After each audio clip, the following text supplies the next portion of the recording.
ఈ టాపిక్ వదిలేస్తే 10 మార్క్స్ పోయినట్టే. ఇప్పుడే నేర్చుకో. ఎస్క్యూఎల్ ట్రిగ్గర్స్ గురించి మాట్లాడదాం. ట్రిగ్గర్ అంటే డేటాబేస్లో ఆటోమేటిక్గా రన్ అయ్యే ఒక stored procedure. Insert, update, delete వీటిని ఈవెంట్స్ అంటాం. ఇలాంటి ఈవెంట్స్ జరిగితే ట్రిగ్గర్ ఆటోమేటిక్గా యాక్టివేట్ అవుతుంది.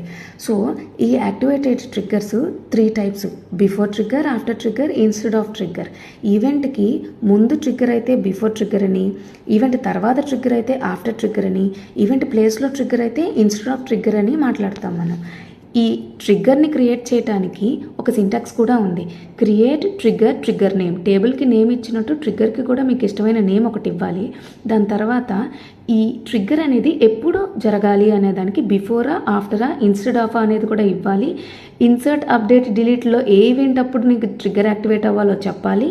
ఆ తర్వాత ఏ టేబుల్ నేమ్ రాసి దాని తర్వాత బిగిన్, ఎస్క్యూఎల్ స్టేట్మెంట్స్ ఎండ్ చేయాలి.